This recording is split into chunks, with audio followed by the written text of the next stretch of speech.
Bonjour et bienvenue dans cette deuxième vidéo de la série Python Bootcamp. Alors aujourd'hui, nous nous attarderons sur comment installer un setup Python de manière simple et efficace afin d'être rapidement opérationnel. On s'assurera aussi de définir au passage les différents concepts. Alors, gardez à l'esprit qu'il existe une multitude de façons de setup son environnement Python et que Adrien couvrira certaines des autres possibilités dans une troisième vidéo. N'attendons pas plus longtemps et commençons. Alors, en sciences des données, il est souvent question d'exploration, d'analyse et de visualisation des données. Dans ce but, un type d'environnement a connu beaucoup de succès au cours des dernières années, le notebook. Alors, un notebook, c'est quoi, me direz-vous? C'est donc une interface graphique interactive sous la forme d'un bloc-notes. Cela permet de combiner des sections en langage naturel, donc le langage humain, et des sections en langage informatique, donc du code. Les notebooks peuvent ensuite être enregistrés sous forme de documents. On dit que c'est un exemple de programmation lettrée. Alors, pour la petite histoire et rapide, le premier notebook, il a été introduit en 1988 par Wolfram Mathematica et il était disponible sur les Macintosh. Donc on peut voir sur la droite une image de la première interface notebook ayant existé. Alors, maintenant, on va s'intéresser aux caractéristiques principales d'un notebook. Alors, premièrement, un notebook nous permet d'ajouter des cellules de code, ce qui facilite grandement le débogage et la programmation. Aussi, il peut être utilisé pour afficher des représentations visuelles des données. Il nous permet aussi d'ajouter du texte entre chaque cellule, ce qui permet au codeur d'expliquer plus facilement la fonction de chaque ligne de code. Aussi, les éléments d'un bloc-notes, ils peuvent être facilement réorganisés à des fins narratives pour une meilleure lisibilité. Et enfin, il peut être utilisé pour créer des rapports interactifs sur les données collectées et les résultats d'analyse. Par exemple, on pourra produire des graphiques sur lesquels il sera possible de zoomer ou par exemple de choisir certains filtres. Donc les possibilités, elles sont infinies. Et bien sûr, la liste des caractéristiques, elle continue. Donc je vous ai concocté une liste non exhaustive de quelques notebooks. Et nous, dans le cadre de nos vidéos, nous nous concentrerons essentiellement sur le Jupyter Notebook. Donc comme d'habitude, cette liste, elle est là pour vous ouvrir le champ des possibles et vous faire comprendre qu'il n'y a pas qu'une seule interface notebook que l'on peut trouver sur Internet. Alors, le Jupyter Notebook, qu'est-ce que c'est? C'est une application web développée par le projet Jupyter.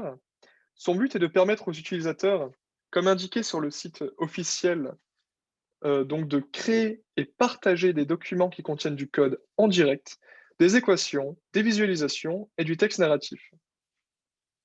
Donc, depuis sa sortie, le Jupyter Notebook, il s'est révélé être un outil puissant de programmation, et en particulier pour les programmeurs de haut niveau. Donc, il possède une interface fluide et facile à utiliser, ce qui est vraiment idéal pour les débutants en la matière. Il permet aussi aux utilisateurs de créer de nouveaux fichiers et dossiers directement sur leur système pour un stockage facile du code. Alors, maintenant, on va voir comment est-ce que le Jupyter Notebook il se démarque. Donc, en fait, c'est une plateforme déjà qui est gratuite. Aussi, elle permet aux utilisateurs d'ajouter des notes, des commentaires et des titres entre lignes de code dans un bloc-notes au format Markdown. Donc, le format Markdown, c'est un type d'écriture informatique qui permet de retranscrire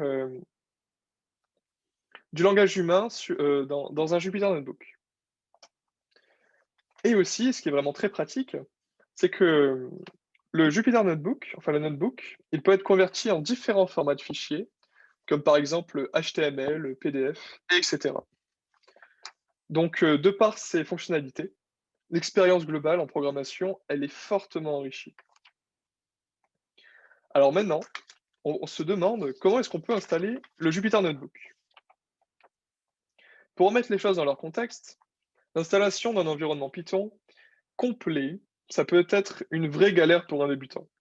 Déjà, il faut télécharger Python et l'installer. Par la suite, il faut télécharger une à une les librairies dont on a besoin. Pour vous définir ce qu'est une librairie rapidement, donc c'est un recueil de code accessible par des fonctions déjà toutes faites. Donc c'est vraiment un élément très très important d'un langage.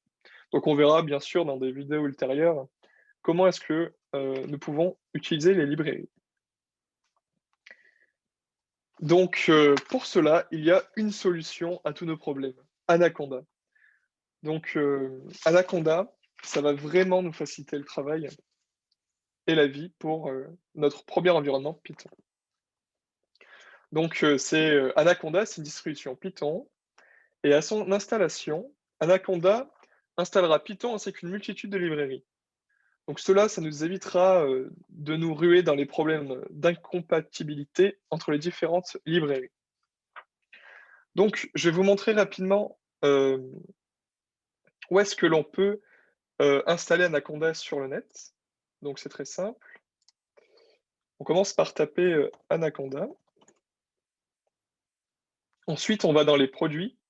On choisit l'édition individuelle.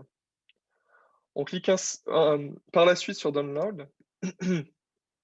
Et ensuite, on choisit la version qui est relative à notre système d'exploitation. Donc moi, je suis sur Mac, et je vais donc choisir la version 64 bits sur Mac. Donc, après avoir fait ça, c'est vraiment une installation classique.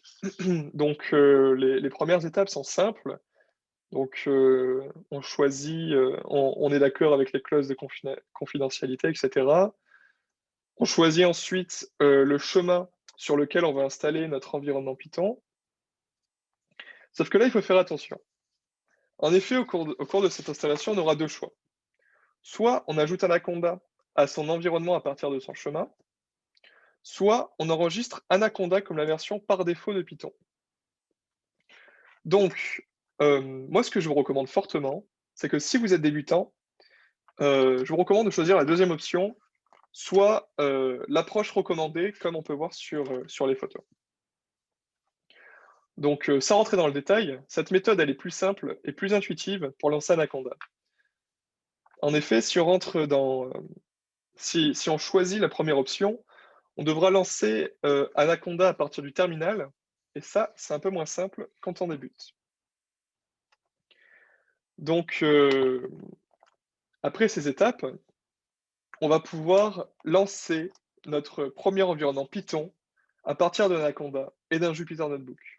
Donc, nous allons voir ensemble comment est-ce que ça marche.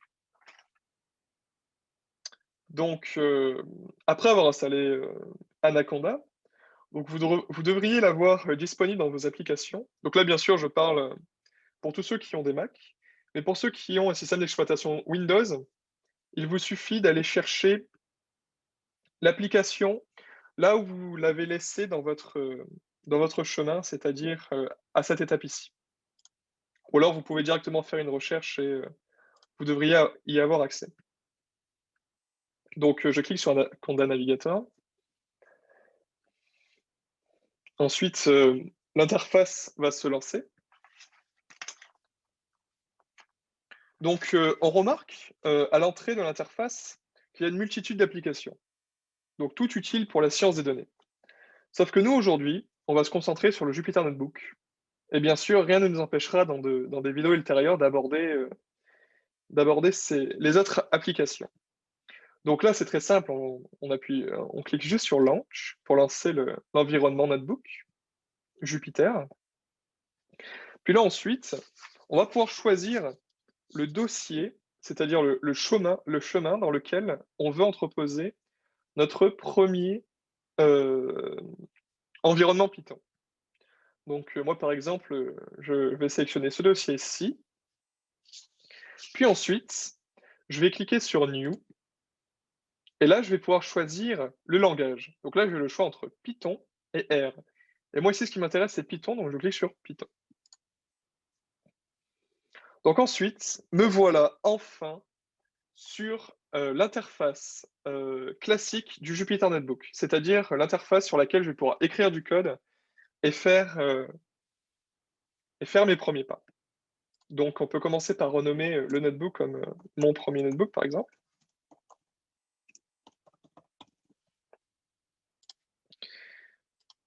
Et ainsi, je vais pouvoir utiliser toutes les fonctionnalités de Python pour écrire mon code. Donc, commençons très simplement par faire une addition pour vérifier si ça marche. Donc, on vérifie qu'on rentre un input et que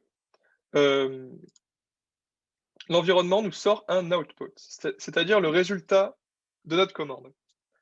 Donc, par exemple, on peut aussi afficher à l'aide de la fonction print une chaîne de caractères. Donc,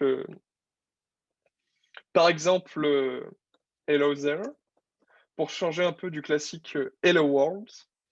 Et là, en appuyant, cela affiche hello there. Bref, vous remarquerez rapidement que les possibilités sont infinies et l'installation de notre environnement Jupyter Notebook touche à sa fin. Donc, bien sûr, nous verrons dans des vidéos ultérieures les différents raccourcis, les tricks et les astuces à utiliser dans un Jupyter Notebook pour être plus efficace. Donc, la vidéo touche à sa fin et dans la prochaine vidéo, Adrien abordera une façon plus pythonique d'installer son environnement Python. Donc, je vous remercie pour votre attention et je vous dis à bientôt pour une prochaine vidéo.